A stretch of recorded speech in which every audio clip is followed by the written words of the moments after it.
بہت شکریہ مولانا محمد عمر عابدین صاحب نے انتہائی جامع تعارف المہد العالی کا پیش فرمایا۔ حضرات، بعد میں ہم سے جڑنے والے حضرات و خواتین کے لیے اطلاع عرض کر دوں کہ آج کے ہمارے مہمان خصوصی ہیں شیخ طریقت عارف باللہ مخدوم گرامی حضرت مولانا محمد قمر الزماں صاحب الہ آبادی دامت برکاتہم، جو جلد ہی انشاءاللہ اسٹیج پر تشریف لائیں گے۔ اس وقت ہم اندرون شہر حیدرآباد سے تشریف لائے ہمارے متعدد مشہور علماء کرام کو انشاءاللہ سنیں گے اور ان کے مختصر خطابات ہوں گے، جن میں سب سے پہلے میں جنوبی ہند کے مشہور عالم دین اور باکمال خطیب حضرت مولانا مفتی تجمل حسین قاسمی صاحب دامت برکاتہم استاذ حدیث دارالعلوم حیدرآباد سے گزارش کرتا ہوں کہ آپ تشریف لائیں اور ہمیں مخاطب فرمائیں۔ میں اپنے تمام فاضل مقررین سے گزارش کرتا ہوں کہ 10 سے 15 منٹ میں اگر اپنی گفتگو مکمل کر دیں تو بہت آسانی ہوگی جلسے کی کارروائی کو آگے بڑھانے میں۔ جزاکم اللہ۔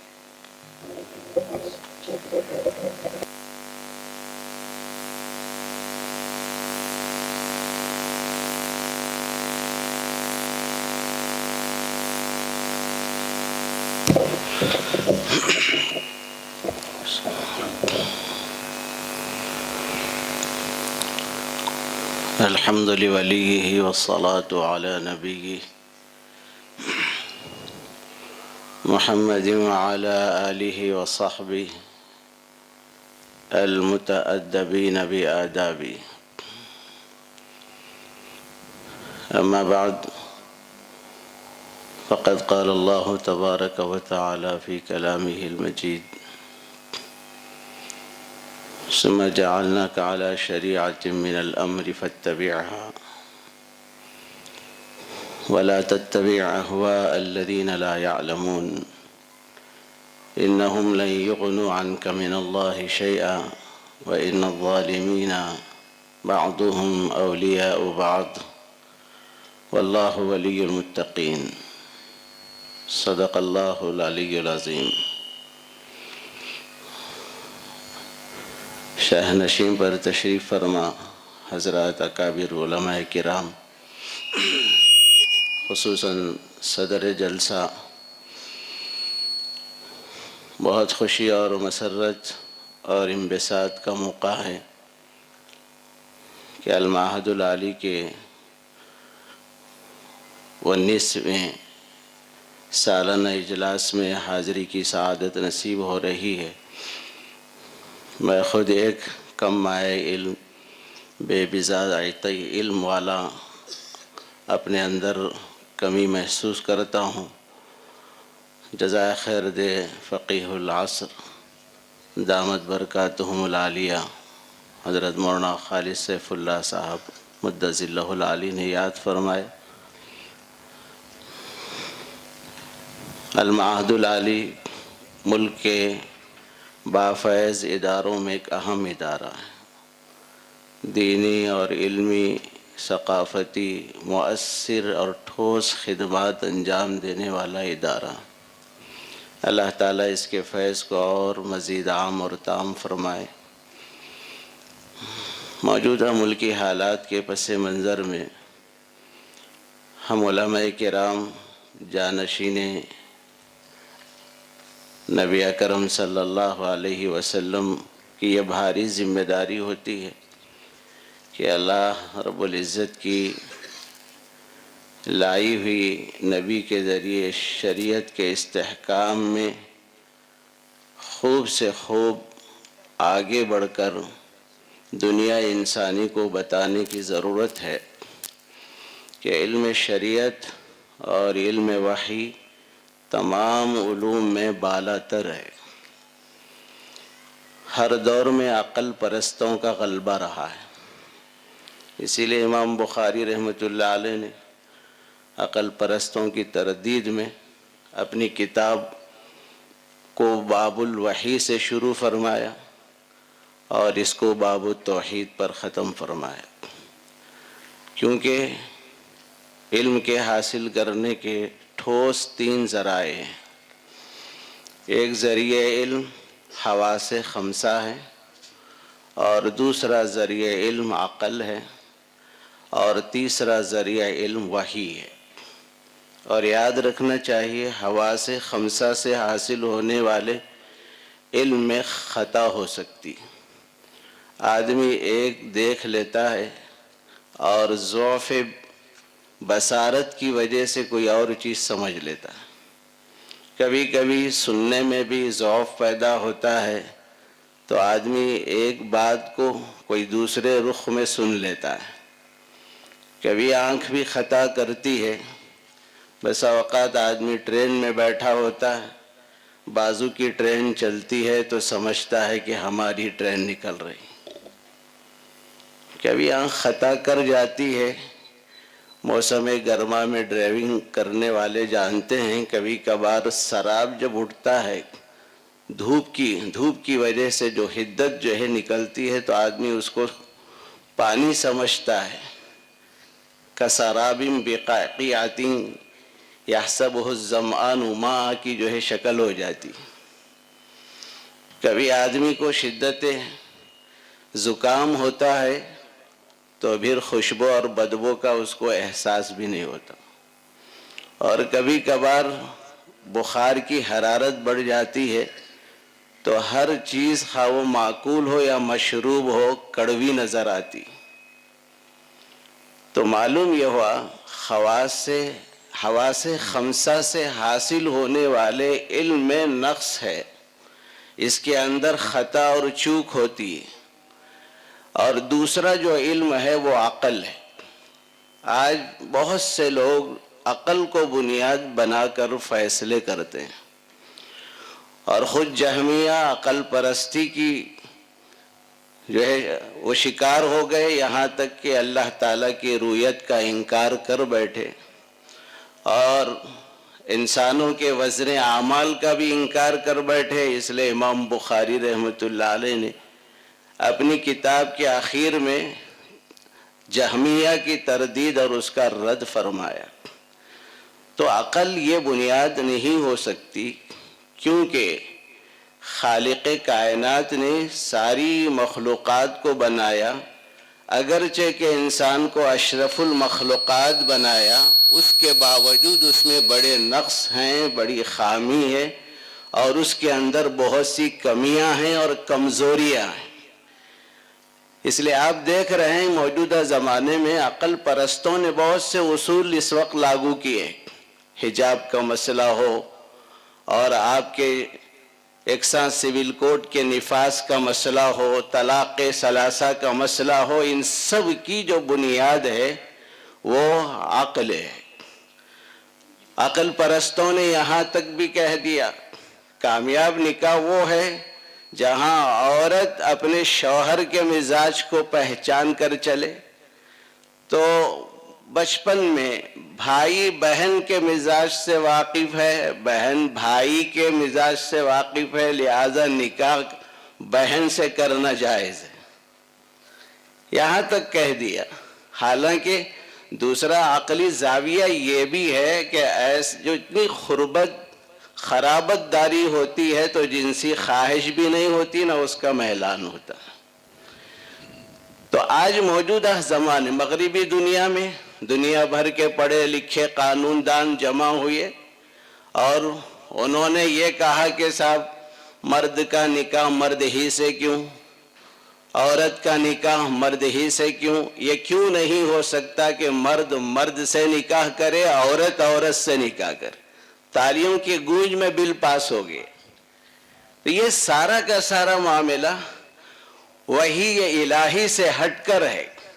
وحی الہی اللہ کا علم ہے، اللہ کامل ہے، ان کا علم کامل ہے، اس میں کوئی نقص نہیں ہو سکتا۔ اسی لیے سبحان اللہ الحمدللہ اس امت کی تسبیحات میں سے ہے کہ سبحان اللہ کے ذریعے مخلوق کی حقیقت بتا دی گئی، اور الحمدللہ کے ذریعے خالق کی حقیقت بتا دی گئی۔ سبحان اللہ میں بتایا گیا ہر مخلوق میں نقص اور عیب ہے، اللہ کی ذات نقص اور عیب سے پاک ہے۔ الحمدللہ میں خالق کی یہ حقیقت بیان کی گئی، تمام کمالات، تمام تعریفات اللہ ہی کی طرف رجوع ہوتے ہیں، خواہ دنیا کے فنکاروں کا فن ہو، ماہرین کا تجربہ ہو، اور جتنے بھی سیاستدان ہو، عقل مند ہو، دنیا میں جو بھی کمال نظر آتا ہے دراصل اس کے خالق کے کھاتے میں جاتا ہے۔ اسی سبق کو ہمیں سکھایا گیا۔ الحمدللہ رب العالمین، ساری تعریفیں اسی اللہ کے لیے سزاوار ہیں جو ایک نہیں 70,000 عالموں اور ان عالموں میں رہنے والی مخلوقات کا خالق ہے۔ اس لیے عزیز طلبہ، ہمیں کبھی مرعوب ہونے کی ضرورت نہیں۔ قرآن مجید میں ہم اللہ کے نبی علیہ السلام کو اور نبی کی وساطت سے پوری امت مسلمہ کے نائبین رسول کو اس بات کا پیغام دیا کہ لوگوں، ہمیشہ تم شریعت پر قائم رہو اور اسی کی اتباع کرو۔ بہت سے ہوا پرست ہیں اس دنیا میں، وَلَا تَتَّبِعْ أَهْوَاءَ الَّذِينَ لَا يَعْلَمُونَ۔ قرآن ان ہوائے نفسانی اور نفسانی خواہشات کے پیروکاروں کو یہ کہا، حقائق سے بالکل نابلد ہیں، لا یعلمون، یہ جاہل ہیں۔ یہ ہوا پرست ایک تخت پر جمع ہیں اور وہ چاہتے ہیں کہ ملت بیضا کو صف ہستی سے مٹایا جائے اور مسلمانوں کو ذلیل اور رسوا کیا جائے۔ قرآن کیا کہتا ہے؟ وَلَا تَتَّبِعْ أَهْوَاءَ الَّذِينَ لَا يَعْلَمُونَ۔ آپ ان کے نفسانی خواہشات اور وہ باتیں یا ان کے وہ قوانین جس کا تعلق خالص عقل پرستی پر ہے کبھی توجہ نہ دیں۔ یہ ساری دنیا کے عقل پرست ایک جگہ جمع ہوں، یاد رکھنا اللہ کے مقابل جب ساری مخلوقات آ جاتی ہے تو پھر پروردگار عالم کی قدرت ظاہر ہوتی ہے۔ رسول اللہ صلی اللہ علیہ وسلم کے ساتھ کفار مکہ محض عقل پرستی کی بنیاد سے ہو سکتا ہے، اجعل الآلہۃ الہا واحدا ان ھذا لشیء عجاب۔ تو یہ سب تفصیلات ہیں، اور آخر میں قرآن مجید کی آیت کریمہ جس میں اللہ فرماتے ہیں یہ سب کے سب باطل پرست اکٹھے ہو کر اسلام اور مسلمانوں کو نقصان پہنچانا چاہے، یاد رکھو لوگوں سب کے سب ایک اسٹیج پر آ جائیں، لیکن واللہ ولی المتقین، اللہ تعالیٰ تو متقیوں کا مددگار ہے۔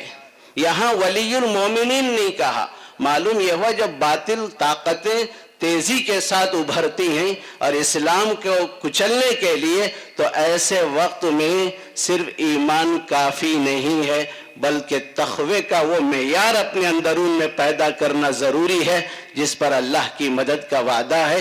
پروردگار عالم سے دعا ہے کہ ہم حضرت مولانا مفتی تجمل حسین قاسمی صاحب دامت برکاتہم اسلام اور عقل کے دائرہ کار پر بہت ہی مؤثر گفتگو فرما رہے تھے۔ اب اس کے بعد جنوبی ہند اور خصوصاً ریاست تلنگانہ کے مشہور عالم دین اور متعدد کتابوں کے مصنف، کئی تنظیموں اور دینی اداروں کے روح رواں اور سرپرست حضرت مولانا عبدالقوی صاحب دامت برکاتہم، ناظم ادارہ اشرف العلوم حیدرآباد سے میں بصد ادب و احترام گزارش کرتا ہوں کہ آپ تشریف لائیں اور اپنا خطاب پیش فرمائیں۔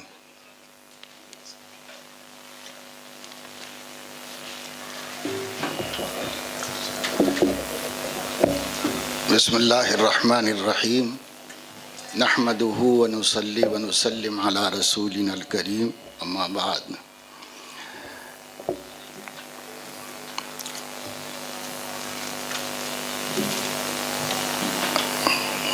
حضرت مولانا خالد سیف اللہ رحمانی دامت برکاتہم اور دیگر مہمانان کرام اور سامعین کرام، عزیز طلباء، میں اس وقت میں صرف حضرت مولانا دامت برکاتہم کی خواہش پر اور ان کی دعوت پر استفادے کے لیے حاضر ہوا اور ایک سفر سے واپسی کے دوران حاضر ہوا ہوں۔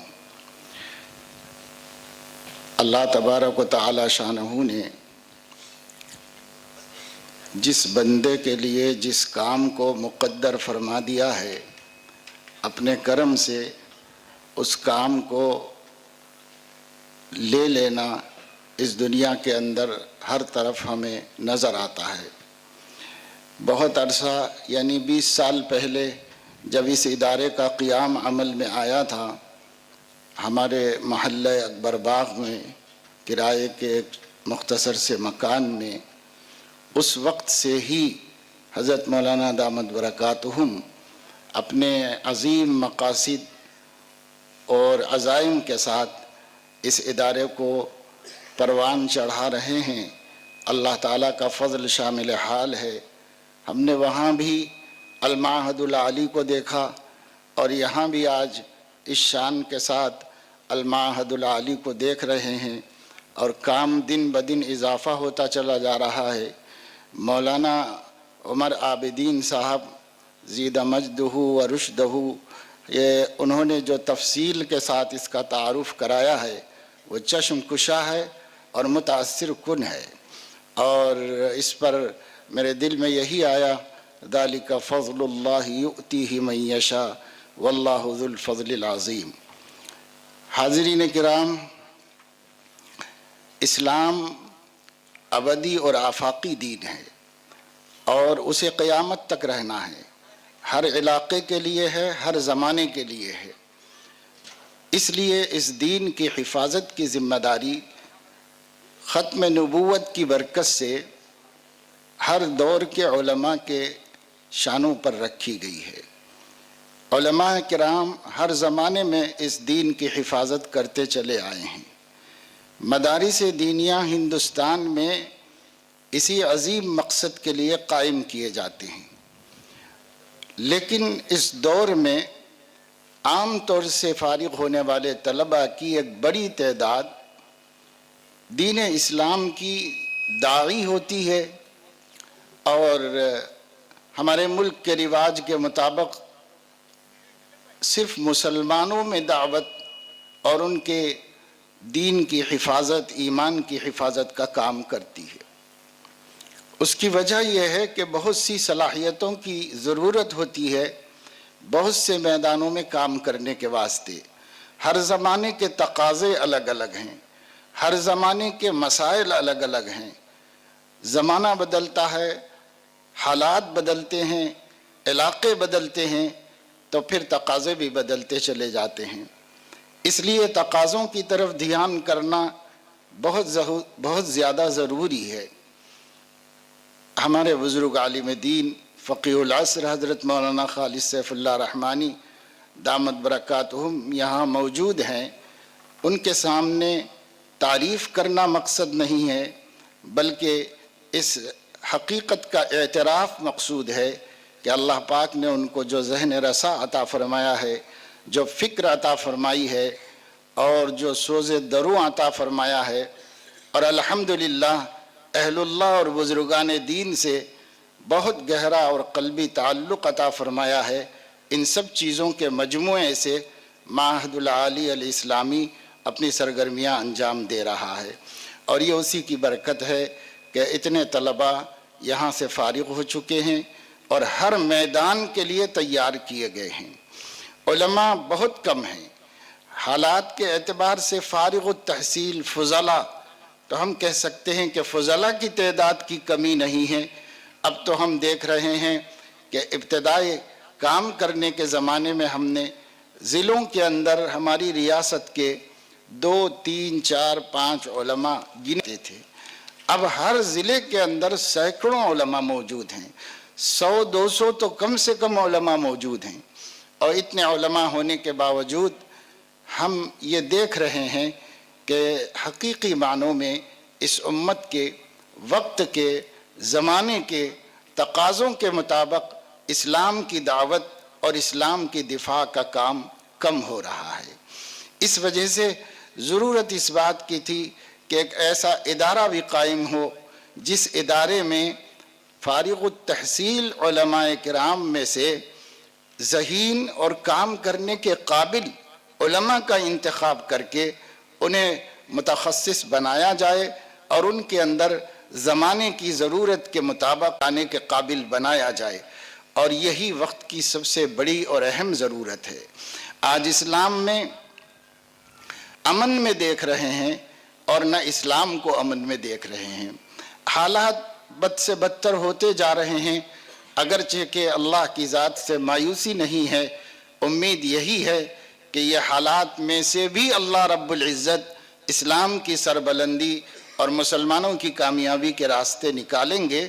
لیکن جن حالات میں جس طریقے سے مقابلہ کرنے کی ضرورت ہے، جتنی نظر کی ضرورت ہے، حالات سے باخبر رہنے کی ضرورت ہے، اور غیر ضروری مصروفیات کو چھوڑ کر اہم اور مقاصد سے بھرپور مصروفیات کو اختیار کرنے کی ضرورت ہے، اس کی جانب توجہ ہمارے طبقے میں کم ہے، اور اسی کی طرف ہمیں توجہ دینے کی بہت زیادہ ضرورت ہے۔ اللہ تعالیٰ سے دعا ہے کہ اللہ تبارک و تعالی شانہ اس کارواں کو آگے بڑھائے اور بہت آگے بڑھائے، اور اس ادارے کے ذریعے سے ایسے فضلاء تیار ہوں جو وقت کے تقاضوں کے مطابق اسلام کی اور مسلمانوں کی صحیح خدمت انجام دے سکیں، اور انسانیت تک اللہ کا پیغام اور اللہ کے دین کی دعوت پہنچا سکیں۔ اللہ پاک اپنے کرم سے اس دعا کو سب مسلمانوں کی طرف سے قبول فرمائے، اور حضرت مولانا کی صحت میں، عمر میں برکت نصیب فرمائے، اور کاموں میں برکت نصیب فرمائے۔ آمین وآخر دعوانا الحمد۔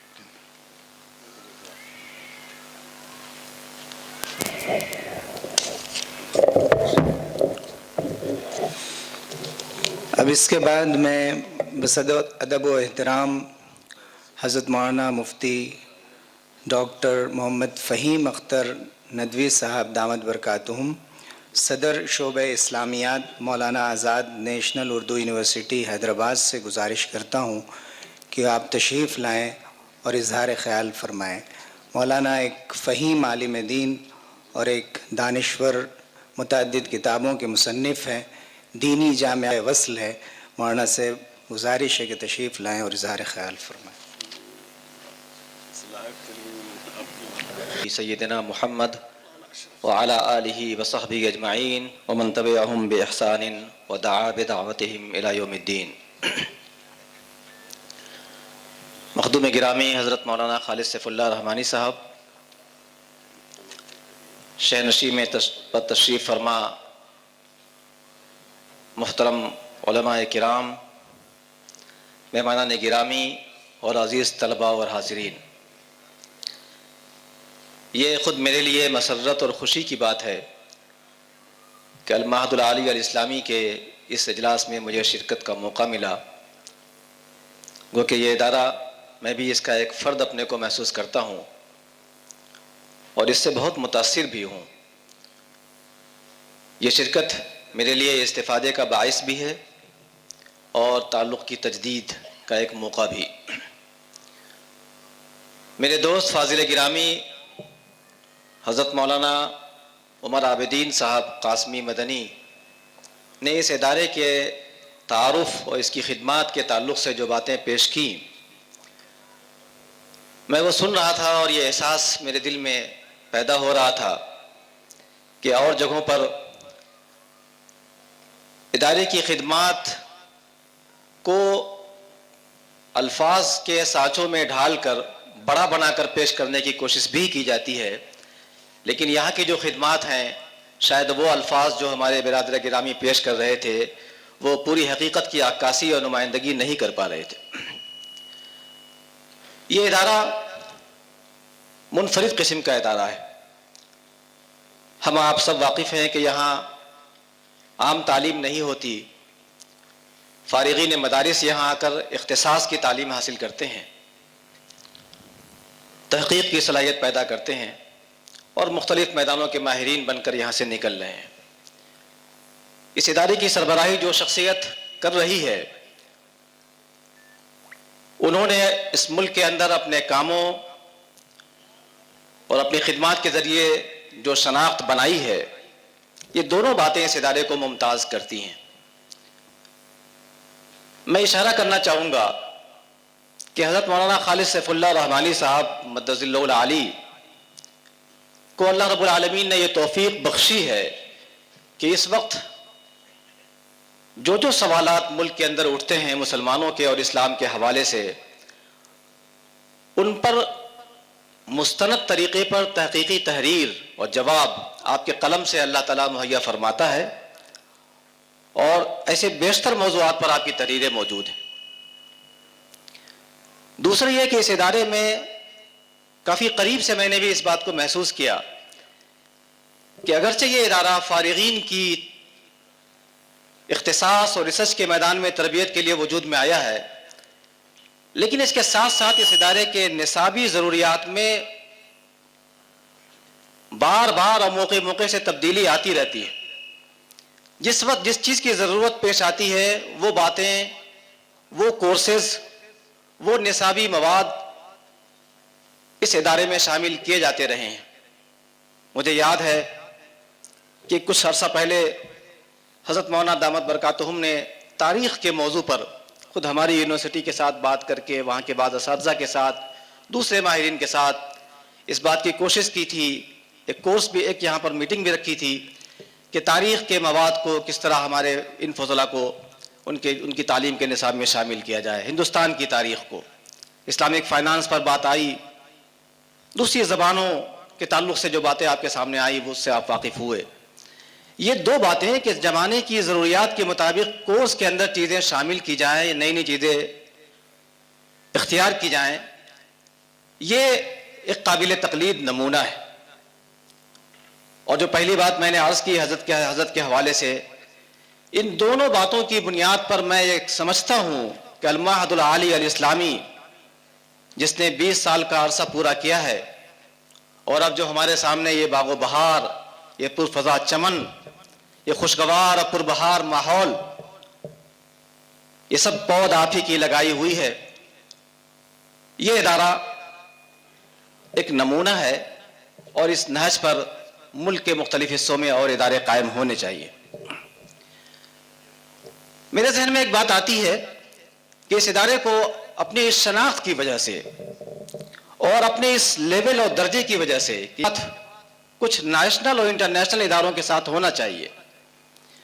مثال کے طور پر ہندوستان کے جو لا کے ادارے ہیں، قانون کی تعلیم دیتے ہیں، ان اداروں کے طلباء کے ساتھ، ان اداروں کے یہاں کے طلباء کی اس طرح کی کوئی نشستیں ہوں، ملاقاتیں ہوں، کچھ ٹورز ہوں ان کے، کہ ان کو یہاں بلایا جائے، انہیں وہاں لے جایا جائے، تاکہ اسلامی قانون کی باریکیوں کو جو نصاب کے طور پر یہاں پڑھائی جاتی ہیں، ریسرچ کے طور پر یہاں اپنائی جاتی ہیں، انہیں سمجھا سکیں، اور ان کے ذہنوں میں اسلامی قانون کے حوالے سے کیا باتیں آتی ہیں، کن چیزوں کو وہ پڑھ رہے ہیں، کن اشکالات کے جوابات وہ کیا دے رہے ہیں یا اشکالات وہ پیدا کر رہے ہیں، ان سے ہمارے یہ فارغین واقف ہیں۔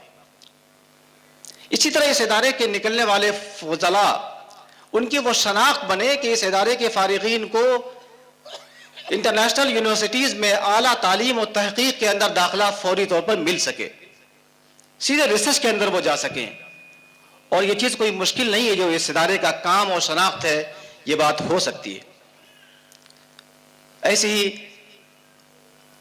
تصنیف کے اور تحقیق کے میدان میں جو یہاں بڑے کام ہوئے ہیں، جس کی ایک چھوٹی سی جھلک ہمارے سامنے ابھی پیش کی گئی، ہمارے ملک کی زبانوں اور بالخصوص ہندی زبان میں اور انگریزی کے اندر بھی ان ضخیم کتابوں کے بالکل مختصر چھوٹا اختصار الگ الگ موضوع پر آنا چاہیے، تاکہ یہ دنیا اور اہل علم، دانشوران ملک اور ملت واقف ہوں کہ کن کن موضوعات پر کیا کام ہو سکیں۔ جتنے موضوعات پر یہاں کام ہوئے ہیں، ہمارے فارغین ہی ہندی میں اور انگریزی میں ان کو تیار کر سکتے ہیں۔ 50 صفحات پر، 30 صفحات پر، 40 صفحات پر، 100 صفحے کے اندر میں ان کے اختصار کو تیار کیا جائے، جس میں اصل نکات ہو، اصل جوابات ہوں، اصل مباحث کا خلاصہ ہو، اور انہیں عام کیا جائے۔ ہماری قوم کے اندر یہ حوصلہ بھی پیدا ہونا چاہیے کہ کیا کام ہو رہا ہے۔ اور اسی تسلسل میں آپ طلبہ کرام سے، اپنے ساتھیوں سے میں ایک دو باتیں کہنا چاہوں گا۔ آپ کی ایک الگ پہچان ہے، آپ کا الگ ایک امتیاز ہے۔ ایک بات آپ تمام فارغین کے اندر ہونی چاہیے اور ضرور ہے، وہ یہ کہ ان کا مشغلہ اور مصروفیت جو بھی ہو، چاہے وہ تدریس کے اندر ہوں، تجارت کے اندر ہوں، کہیں ملازمت میں ہوں، وہ تحقیق کو اپنا مشن بنا کر رکھیں. اور تحقیق سے میری مراد یہ ہے کہ جب ہندوستان کی تاریخ کے تناظر میں ہم باتیں کرتے ہیں، ابھی ہمارے ایک ساتھی نے اورنگزیب عالمگیر کے حوالے سے بہت اچھی گفتگو کی. ہم آپ جانتے ہیں کسی شہر کے ڈاکٹر حمید اللہ صاحب، جن کے نام پر یہاں چیئر بھی قائم ہے، انہوں نے مستشرقین کے جوابات دینے کے لیے لیکچرز نہیں دیے، الوثائق السیاسیہ للعہد النبوی والخلافت الراشدہ لوگوں کے سامنے پیش کر دی.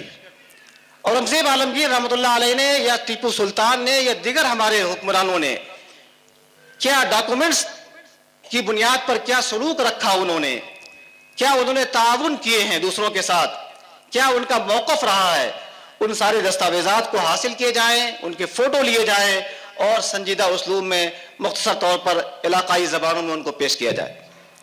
تو ہمارے یہ فارغین جن جن صوبوں کے اندر ہے، ان صوبوں میں اپنے صوبے کے اندر جو مسلمانوں کی تاریخ ہے اس کو ڈاکومنٹ کی شکل میں، عکس کے شکل میں، یہ تحقیق کا کام ہے اور آپ ہی کر سکتے ہیں، دوسرے نہیں کر سکتے. علاقائی زبان کے اندر بھی اور ملکی زبان کے اندر بھی بالکل چھوٹے چھوٹے کتابچے کے طور پر اسی طرح پیش کریں جس طرح آج ہم ڈاکٹر بشمبر ناتھ پانڈے کا نام لے کر پیش کرتے ہیں کہ انہوں نے اورنگزیب عالمگیر رحمۃ اللہ علیہ کے ڈاکومنٹس کو جمع کر دیا اپنی کتاب میں.